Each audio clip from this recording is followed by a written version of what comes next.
I was born in 1947 in Montclair, New Jersey. My name is Ellen Malcolm, and I'm an old transplant from New Jersey.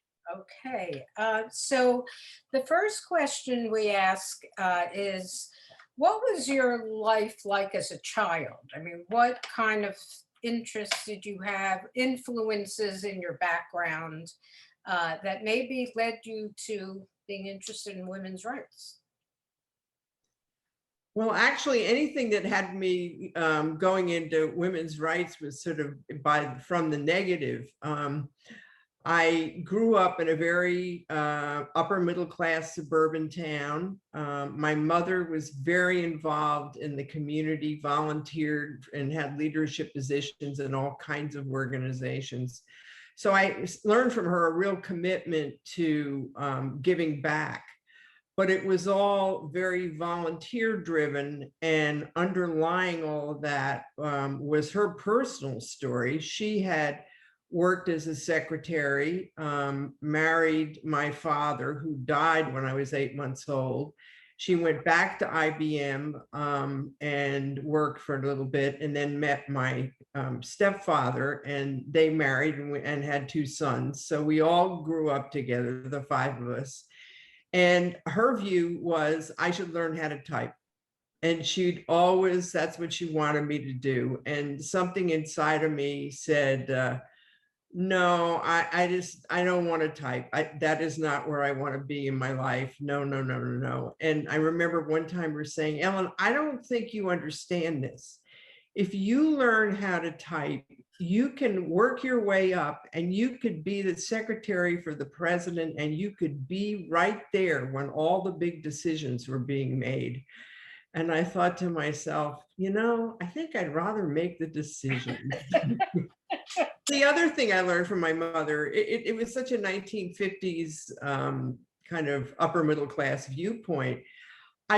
She said, you'll work until you get married and then you'll stop working. And I said, well, why would I stop? I mean, if I like my job and all that, why wouldn't I just continue working? And my mother looked kind of mystified. She said, because you'll love your husband. And I said, well, yeah, I would hope I would love my husband, but I don't understand why I would have to stop working. And it just like went over her head. She was just like, well, you'd stop working because you love your husband and you stay home and have a family. Right. So it was a very different worldview from a very strong leader type woman. And so it was that version of leadership ability that translated into my 1960s, 70s, 80s, etc. roles. So when did you move on to having a role in, I'll say, get interested in the women's movement? I wasn't really interested in the women's movement for quite a while. In fact, I was much more the student activist type in college. Graduated in 1969, then moved up to Washington and worked at Common Cause, which at that point was working very hard on ending the war in Vietnam, which of course was my passion. And so John Gardner had started this organization, called it a citizens lobby. Nobody had ever heard of anything like that. And so I got there when it was about 6 months old, and we started to basically create a volunteer heavy organization that lobbied on issues that were important to citizens. The premise being that the special interests pay money and they've got lobbyists to represent them on the Hill, but who represents the regular folks? And so that's what we were doing. And I was like a sponge. I was there for 4 years and just learned so much about the political process, the legislative process, how to organize, and how much fun it all could be, creating and being a part of something that was going to make a difference. And then at some point, some women's issues caught your eye. Was that when you went to the Women's Political Caucus? I had Common Cause worked on the Equal Rights Amendment a little bit, and I knew that was happening, but I didn't really, it wasn't on my agenda particularly. But I started becoming more political. I personally came out as a lesbian and became more involved in that political world, and was looking for another job after Common Cause, and after some sort of starts and stops at other places, went to the National Women's Political Caucus as the press secretary. One of the reasons I went was because everybody told me that Jane Pearson McMichael was so fabulous, and she was the executive director, and it would be a great place for me to learn and to do that. So I went, and my first day at work, like, here I am in my new job, where's Jane? And they said, oh, she went to Harvard for the semester. So it took me a while to get to know Jane, but I did begin to meet a wonderful group of women that were working in a bipartisan way on trying to elect and support women in the political realm. And of course, the driving force then was the ERA extension, and trying to get it ratified. And so that group of friends that I met through that effort really is what eventually turned into the founding group for Emily's List. Tell me a little about what it was like doing the press for the group. Well, I really didn't know what I was doing, frankly, and it was all moving so fast, and I had a lot to learn, and I liked it. I thought the caucus made some curious decisions that I wanted to avoid, certainly when I began Emily's List. And one of them is that it relied much too heavily on volunteers to do the work, and didn't really develop a professional staff. And so, for example, when they wanted to renew the membership to raise the money to run the organization, they didn't do it at the federal national level. They did it state by state, volunteer by volunteer. And, you know, we'd hear stories of the membership lists lost in somebody's trunk of their car, and they never quite got around to making the calls. And so needless to say, the caucus was always operating on a shoestring. And when it came to do the professional work, for example, we had a big convention, a wonderful national convention, and I was told that 2 members would be in charge of the press, and my job was to staff them. So it was a kind of an odd combination of professional role, and I think long-term really was not a great way to operate, and certainly very different than what we did at Emily's List, which really took tremendous pride in the quality of the staff that we hired and helped, and who did the work of electing women. So was that your reason for thinking about Emily's List, that you thought the caucus could? Well, you tell me. After I left the caucus, a little group of us left the caucus. Millie Jeffrey was the chair when I went in, and she was phenomenal and a real mentor to all of us. She lost re-election in what was really a very nasty, dirty tricks kind of campaign, if you can imagine such a thing. And we stayed for a couple of months and with the new president, and finally couldn't stand it anymore. And so 4 of us left: Betsy Crone, Ann Coker, Debbie Harding, and myself. And we take great merriment in the fact that we even now every year have a holiday lunch to catch up with each other. Unfortunately, Anne died of cancer, but we still have our lunch, and now Peter Coker comes and represents Anne. So there was a group of us. I had the good fortune of inheriting some money, and so I started a little kind of a foundation, operated like a foundation, called the Wyndham Fund.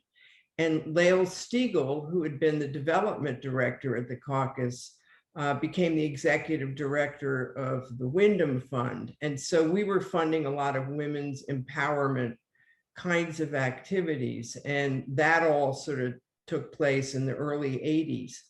So while that was going on, Freddie Wexler, who was my predecessor at the caucus, wrote a letter that I received and all of us received, talking about Harriet Woods running for the United States Senate against John Danforth. This was in the 1982 election. And after what happened during that election is that Harriet was doing very well. She was soaring in the polls. And the Democratic establishment, the big funders of the big candidates, just refused to believe that she had a chance to win, and they didn't give her any money.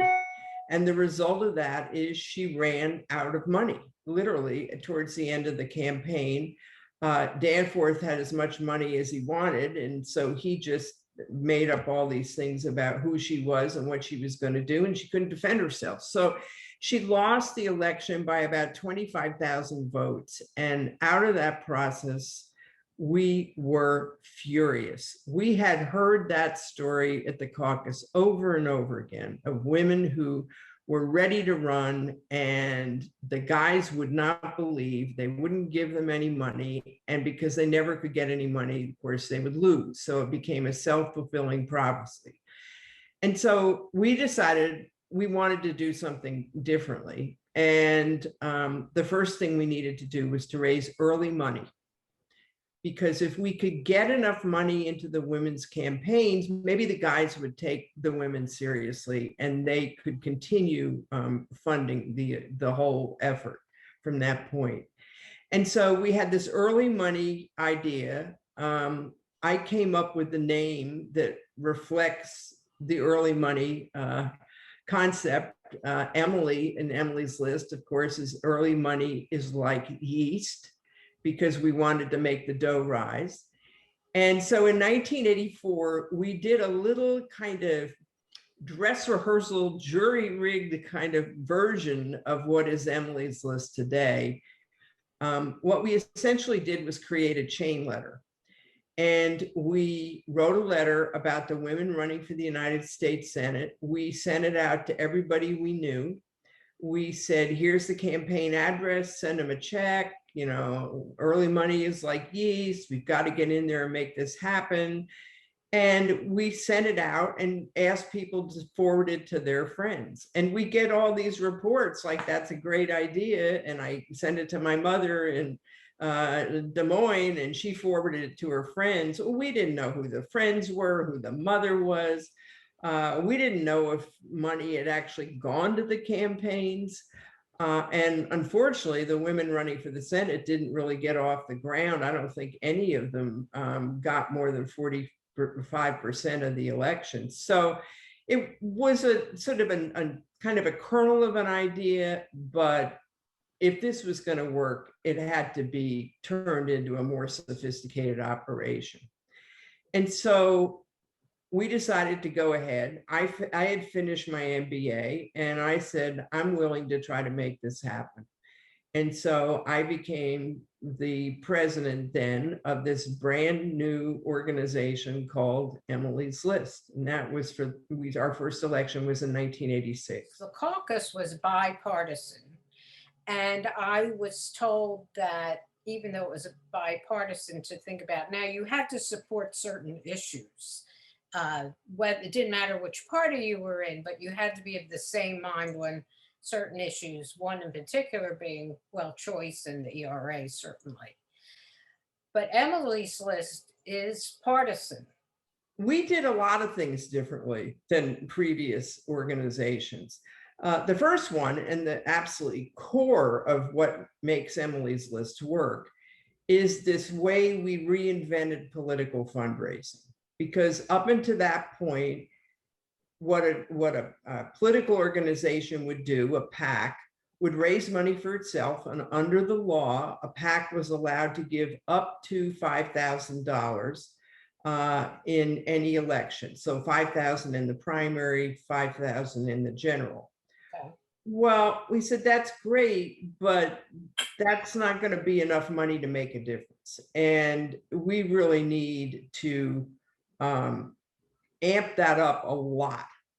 And so we decided what we would do was, and discovered it was legal to our delight, is that we would recommend candidates to our members, our community around the country, ask them to write checks to whoever they wanted. They made the check out, Barbara Mikulski for Senate, send it back to us, and then we could send them to the campaigns in those little bundles, or as Barbara Mikulski called it, those bundles of joy. And as I said to the early organizing meetings, if we have 1,000 people and they all write $100 check to Barbara Mikulski, we could raise $100,000 as opposed to the 5,000 or 10,000 we could contribute as a PAC. Right. And women would cheer, like, yes, that made so much sense. It was so logical. The greatest compliment to an idea, they would say to me, why didn't anybody think of this before? You know, it just was like, of course, we could do that. And so that became the beginning of this incredible financial powerhouse that was Emily's List, that literally could turn around the dynamics of these elections. The first turn it made was with Barbara Mikulski, who in the early polls, she was running in a Democratic primary. Maryland was heavily Democratic, open seat. And so whoever won the primary was going to be the one that was going to win. And she was running against the governor, who was in some political trouble, and a congressman from Montgomery County, Mike Barnes, who was the darling of the Democratic political establishment. Right. And Barbara came out of Baltimore, which is the center of Democratic votes in the state of Maryland. She'd been in the House for 10 years. People loved her. She's just a wonderful character. And when she did the first polling, and when the public polling came out, she was way ahead. She had a double-digit lead. And so sure enough, she goes and puts on her, as she would say, her Figuramo shoes and her suit. And she went to the traditional funders and said, look at the Baltimore Sun poll. I'm way ahead. I've been in Congress. Will you give me money? And they'd say, no, you can't win this. Your opponent from Montgomery County is going to raise all this money. You don't have a prayer. And so here we go again. Only this time we had Emily's List, brand new Emily's List. And so the campaign, head by Wendy Sherman, and all of us at Emily's List did all we could to raise money. So in that next federal elections public report, it showed that Barbara could raise money. And we sent out our first candidate mailing with two candidates, Harriet Woods running in Missouri and Barbara. And lo and behold, it worked. People started sending in these checks made out to both of the women, $100 checks, $25 checks, $250 checks. And Barbara actually raised and became financially competitive with Mike Barnes in that next report. Well, that shifted the dynamic, because now all the political establishment said, wow, she had this big lead in the polls. Who knew she could raise money? But clearly she could raise money. We better get on board. And they madly ran over to her side of the ship. Mike Barnes and Harry Hughes had a very tough time raising money from that point on. And she won the primary with over, I think, 60% of the vote. So it was a big win. It wasn't even a little win. So that is the power of early money. And that is the power of Emily's List and how we can shift the dynamics for these women in these races. But you only picked Democratic women and only pro-choice Democratic women. Is that right? Correct. I got a little waylaid from the no, that's okay. This is a great here. story, but let's hear about why you went in that direction. So I basically thought of Emily's List as a product that I was creating. Remember, I just finished grad school, my MBA. I'd studied a lot of marketing, and I thought, okay, I think the market segment of people who are going to support women's candidates are basically the founding mothers. It wasn't any rocket science. I didn't do any polls or focus groups, but basically we were sick to death of losing. We wanted to have power. We wanted to make a positive difference. We understood that money had a role in politics, and we couldn't run away from that. We had to pay attention to that. We had seen the Republicans come in 1980 with Ronald Reagan. We had seen people like Jesse Helms become committee chairs when they took the Senate. And we said, you know, politics is basically partisan. And we're sophisticated enough that we think we should only support Democratic candidates because Democrats are the ones that really support our agenda.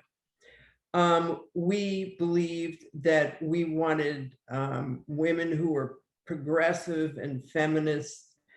And one way to look at that is to make sure that all our candidates supported Roe v. Wade and were pro-choice. We very much wanted our members to feel empowered. And the whole concept of Emily's List, of giving the profiles on these women that covered a whole lot of issues, allowed each individual to read those profiles, decide what her or his priorities were, and to write the checks, making their own decision, not some PAC board in Washington. So the way we operated, the tone we used, this was not the old messaging of women are victims, isn't the world terrible, which was a lot of the messaging from the 1970s. This was, we can raise $100,000 and make Barbara Mikulski the first Democratic woman senator. It was power. It was power where you could make a difference. And I think that whole constellation of decision-making really worked. And it's why we grew significantly over the years. And of course, now we're huge. Now we have like 5 million members, raised about $120 million in the last election. And all you have to do is look at the House and Senate and see that whatever they were doing, it sure seemed to work. I remember picking and choosing and looking at all the info, and it was fabulous. It's fun, right? It was great. It was, and you know, you have to appreciate how few women there were and how we didn't have political power. I mean, this was a dream come true to think we could create political power. When we started, the Democratic women and Republican women were both about 5% of their party caucuses. That's all. There were hardly any women in the House at all. There were 2 Republican women in the Senate, and there'd never been a Democratic woman elected to the Senate in her own right. There had been women who had been appointed, who had taken their husband's seat after he died, stand-ins for the governor that wanted to run, you know, all kinds of things like that. But there had never been a woman who had a political career, who worked her way up the ladder and was elected to the United States Senate. So we were about 5% of the Democrats in Congress. We're now about 40% of the Democrats in Congress. And that line of increase is just the thing I am so proud of, that it's a different world today on Capitol Hill because of what a whole group of activists, involved, feminist women decided to do and how they were going to make a difference. are there any particular candidates besides Mikulski that were important to you that you can recall involvement in their campaigns? Oh my goodness, we had so many great races. We all remember Ann Richards, if we're as old as I am, and wonderful, funny, zany, smart Ann Richards. We were the biggest funder of her primary race in Texas. And one of my favorite moments is going down to watch her be sworn in as the governor of Texas. I mean, just Oh, it gives me the chills. yeah. That's so great. In 92, we had the first, and I think the most significant year of the woman, though others would say 2018 was, but for me personally, it was 1992 after the Thomas Hill hearings. It was a fascinating process, those hearings, because it was the first time that there'd been a public discussion of sexual harassment. I wrote a book with a co-writer named Craig Unger that's called When Women Win. It's the story of Emily's List. And Craig said to me, you know, you told me that nobody talked about sexual harassment, but being a reporter of training, I went to LexisNexis and I Googled the term, and you are absolutely right. Before 1991, it was a couple of academic articles. And then when Anita Hill had the courage to speak out, it just mushroomed. And what happened in that weekend of the Thomas Hill hearings, there were 14 white men on the Senate Judiciary Committee. And they basically went after Anita Hill, the Republicans, and tried to make her into this crazy bimbo, overly ambitious, trashy, horrible person. And women in the workforce, you know, who had been running away from the boss and trying to figure out strategies to deal with the patting on the back end and worse, looked at those hearings and said two things. I believe Anita. I know what she's talking about happens, and I believe it. And the other thing was that men had a very different understanding of what was appropriate in the workplace and what was decent behavior. And there were no women on the committee to say, well, here's what women experience. And so the market segment of people that would become part of Emily's List was enraged, and they learned a very powerful lesson. There weren't women in the United States Senate. There was nobody there representing the viewpoint of working women in this discussion of appropriate behavior in the workplace. Barbara Mikulski wasn't on the Judiciary Committee. She's the only Democrat. How many committees can she be on? So she wasn't there. The market segment became enraged. We were a big piece in 60 Minutes, which is the most watched television show, talking about here's how you can elect women. And in 1 year, our membership went from 3,000 to 24,000. We raised $10 million. We were flabbergasted. It was so exciting. We elected 20 women to the House. When we started doing House races in 1988, there were 12 Democratic women in the House. We added 20 in the 92 election, 4 new women senators, and women began to be taken seriously in the political process. So that to me is just a pivotal moment. And what we were able to do from that was build an entire political program to help elect women. We had just been raising money for them up to that point. And with that growth in membership, we could create a major donor program. We train people to work in campaigns. We have all kinds of technical assistance for the women running. We eventually launched a major women vote program that we still now run. That was the independent expenditure part of Emily's List. We started recruiting and training people for state and local races. So all that evolution into a full-scale political operation came out of 92 and the courage of Anita Hill. Now, you also said some people think of 2018 as the year of the woman. Right. And why is that? I'm laughing about that because I turned over the presidency of Emily's List. I was president for 25 years. I moved over to chair the board, and we had the good fortune to elect a fantastic woman named Stephanie Shriak as our second president. And it is 2018 took place in her watch. And so it's always a little joke between the two of us about whose year the woman was better. But you know, I'll give you another story, because I think one of the great things of social change is you can kind of steadily go along, you kind of go backwards, whatever, and then you can make these huge leap forward. And what happened in 18 was one of those leaps.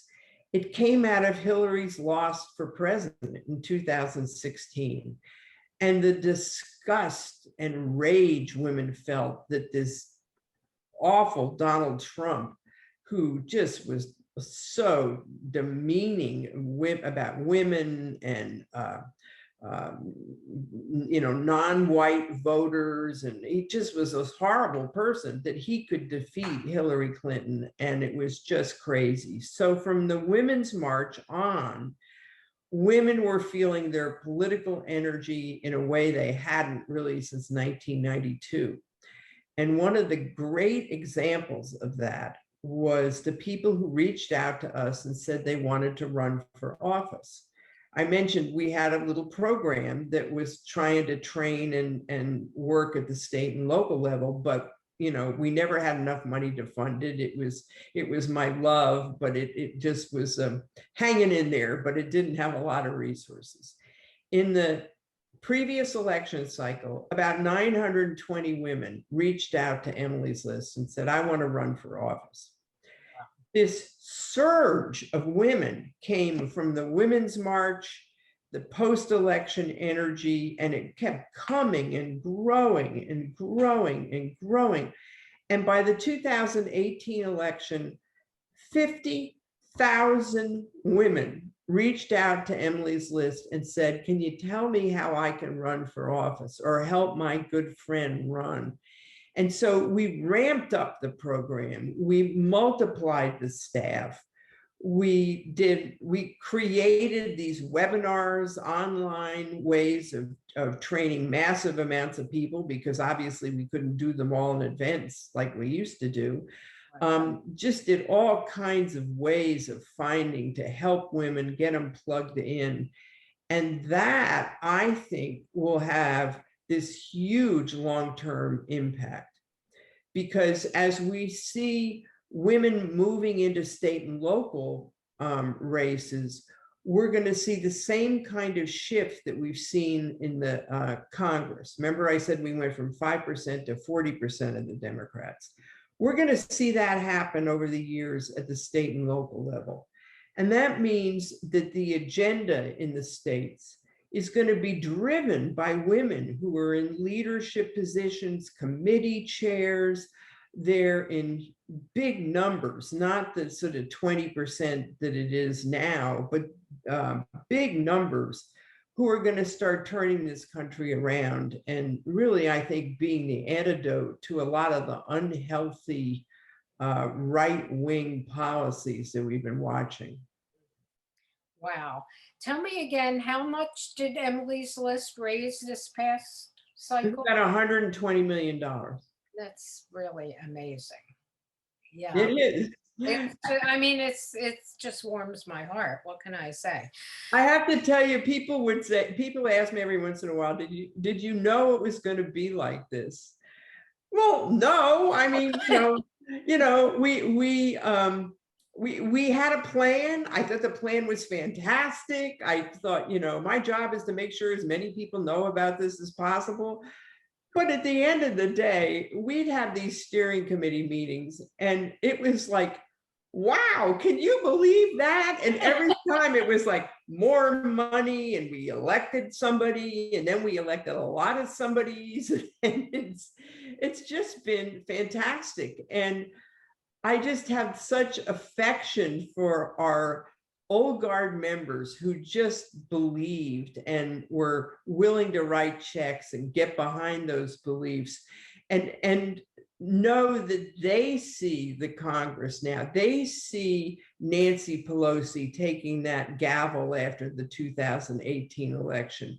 They see all those women on the floor dressed in white, all those new Democratic women that were elected to give us the majority. And they know what that means in the historic sense. They know what a change has taken place in our lives. Is there anything else you'd like to add? I think I'd like to talk a little more about the ups and downs of social change, because if there's one thing I've learned, it does have this pattern of, as an historian once said to me, the leaping and creeping of social change. And it's easy to get frustrated and think, well, nothing's happened this year, I'm going to give up. Well, it doesn't work that way. And so kind of some of the experiences that have struck me over the years is, one, how loss can create incredible opportunities. And the first one was the genesis of Emily's List itself. The loss of the Equal Rights Amendment was a real blow. This was our first major political statement. It was all the forces of feminism coming together and saying, will our country now value women in a different way? And we were defeated. And yet, out of that, women had been working in every single state. They've been learning a lot about the political process. They've sharpened their skills on organizing and understanding how to make things happen. And that is the network that then moved in to become the beginning of Emily's List. It was those people that we had met from the caucus and ERA America that we first reached out to and said, hey, we've gotten an idea here, will you be a part of it? And then they would sort of organize in their communities. And so out of that loss, created this incredible opportunity to make change. Just like the terrible loss of seeing Clarence Thomas take a seat on the Supreme Court really changed the history for women in politics in a very fundamental way. And just like Hillary Clinton's loss for president, which was so painful in so many ways, really launched a comeback that we're now seeing play out. And as I said, I think it's going to have incredible long-term implications as women move into the state and local level and start taking political power. So my takeaway from all this is, if you really want to see the world be different, you got to stick with it through thick and thin. You got to love every little victory and celebrate it to keep yourself going. And you got to understand that you got to look back and you'll see the change that's taken place.